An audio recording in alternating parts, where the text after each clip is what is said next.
మీ అందరికీ తెలుసు 5 సంవత్సరాల వైసీపీ పాలనలో ఇదే దేవాలయంలో కనకదుర్గ అమ్మవారి రథం తాలూకు మన సింహాలు మాయమైనవి, కొన్ని ఇబ్బందులు తప్పులు జరిగినాయి అంటే ఒక్కొక్కరు ఎలా మాట్లాడారు వైసీపీ నాయకులు. వాళ్ళెవరు ముస్లింస్ కాదు, హిందూస్ కాదు, వాళ్ళెవరు ముస్లింస్ కాదు, క్రిస్టియన్స్ కాదు, హిందువులే అందరూ.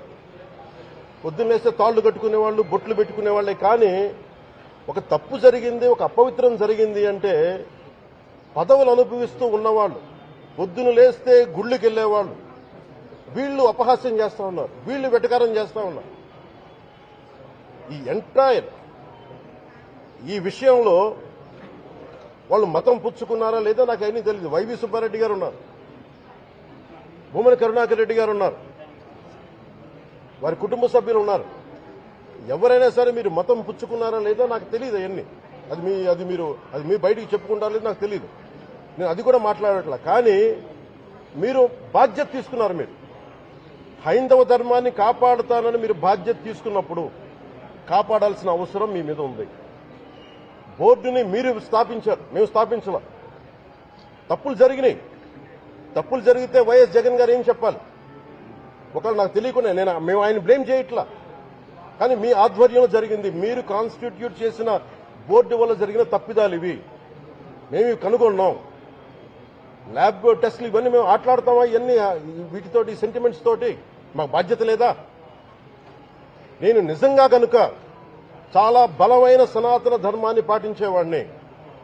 చిన్నప్పటి నుంచి పొద్దున్న లేచినప్పటి నుంచి రాత్రి పడుకునేదాకా మా ఇంట్లో రామనామం ఉండేది, రామ జపం ఉండేది మా ఇంట్లో. అలాంటి రామభక్తులం మేము. కానీ రామతీర్థం విగ్రహాన్ని, రాముడి విగ్రహాన్ని శిరచ్ఛేదం జరిగినప్పుడు ఒక సగటు సనాతనవాదిగా, సగటు హిందువుగా, సగట రామభక్తుడిగా బయటకు వచ్చి చాలా గొడవలు చేయగల సత్తా ఉన్నవాడిని గుర్తుపెట్టుకోండి. ముఖ్యంగా వైసీపీ నాయకులకి, నన్ను విమర్శించే దేశ యావత్తు నన్ను విమర్శించే ప్రతి ఒక్కరికి తెలియజేస్తున్నాం. గొడవ పెట్టుకోవాలంటే చాలా బలంగా గొడవ పెట్టుకోవాలి. కానీ నాది పేదవాళ్ళ కష్టాలు, క్రిమినలైజేషన్ ఆఫ్ పాలిటిక్స్, వీటి మీద మేము మాట్లాడతాం, వీటి మీద తప్పించాం. ప్రజలు బాగుండాలి, కాన్స్టిట్యూషన్ వాల్యూస్ని అప్హోల్డ్ చేయాలి, రాజ్యాంగం బాగుండాలి, వీటి కోసం తపన పడేవాళ్ళు. కానీ సెక్యులరిజం పేరు మీద,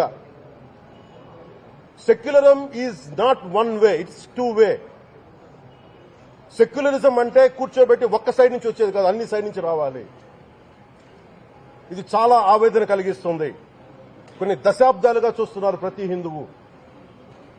దీంట్లో మిగతా మతాల ప్రస్తావన కంటే కూడా నేను ఎక్కువ ప్రస్తావన చేస్తుంది హిందూ ధర్మాన్ని పాటించి, వాళ్ళు వ్యక్తిగతంగా పాటించి బయటకు వచ్చేటప్పటికి మీడియా వారి కోసమో లేదంటే ఇంకొంత ఎవరైనా సాటిస్ఫై చేయడం కోసం తెలియదు. కానీ సాటి హిందువులు తోటి హిందువులను తిడతా ఉన్నారు. ఇది చాలా ఆక్షేపణీయం. దీంట్లో నేను ముస్లింస్ నిందించట్లా, అది క్రిస్టియానిటీ నిందించట్లా. కానీ బాధ్యత తీసుకున్న హిందువుల్ని నేను నిందిస్తున్నాం. బాధ్యత మీది.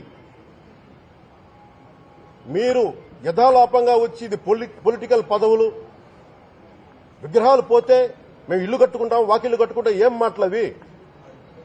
ఇదే మీరు మస్జిద్లో జరిగితే మాట్లాడతారా?